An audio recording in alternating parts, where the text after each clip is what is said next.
रिश्तों को और आगे नई दिशा और व्यापक दिशा देने को प्रतिबद्ध हैं। प्रधानमंत्री और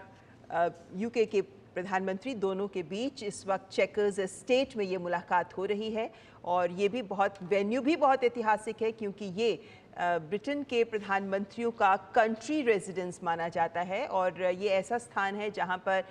वीकेंड पर ब्रिटेन के प्रधानमंत्री जाते हैं और जो महत्वपूर्ण अतिथि हैं उनका भी वहां स्वागत किया जाता है। और प्रधानमंत्री नरेंद्र मोदी की भी ब्रिटेन के प्रधानमंत्री के साथ इसी चेकर्स एस्टेट में ही ये मुलाकात हो रही है। और ये जो स्थान है ये ऐतिहासिक तौर पर भी बहुत महत्व रखता है। ये इमारत ऐतिहासिक तौर पर बहुत महत्व रखती है, लेकिन साथ ही साथ यहाँ पर कई तरीके के महत्वपूर्ण ऐसे स्थल भी बने हुए हैं जो ब्रिटेन के इतिहास के महत्व को भी रेखांकित करते हैं। और ब्रिटेन के इतिहास की बात करें तो आज प्रधानमंत्री की ये मुलाकात ब्रिटेन के प्रधानमंत्री के साथ ये भी इतिहास में ही एक नए आयाम और नए अध्याय जोड़ती नजर आएगी, क्योंकि दोनों ही देशों के प्रधानमंत्रियों ने अपने अपने बयान में इस बात को रेखांकित किया है कि आज के मौजूदा परिवेश में दोनों देश एक दूसरे के साथ कदम से कदम मिलाकर रिश्तों को और प्रगाढ़ करने की दिशा में आगे बढ़ने को लेकर प्रतिबद्ध हैं। और इस दिशा में देखें तो आज का दिन ऐतिहासिक साबित होगा।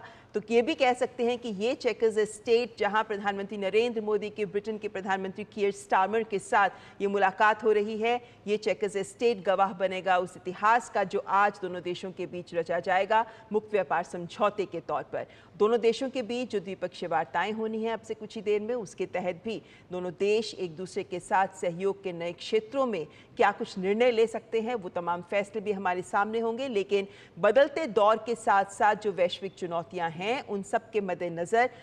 इस बार ये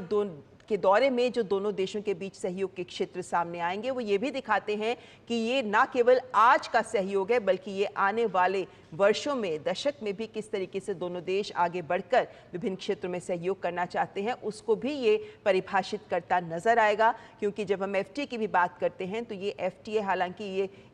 जब इसके बाद प्रोसेस पूरी होगी उसके बाद अगला एक दशक महत्वपूर्ण रहेगा, जब एक दशक तक के बाद हम कह सकते हैं कि एफटीए के सारे प्रावधान जमीनी स्तर पर लागू हो जाएंगे। और इसीलिए हम ये कहते हैं कि जो ये रोड मैप 2030 दोनों देशों के बीच का रोड मैप है, ये रोड मैप अगले 10 सालों में एफटीए के जो अगले 10 साल हैं उनके भी लक्ष्यों को हासिल करने में महत्वपूर्ण रहेगा।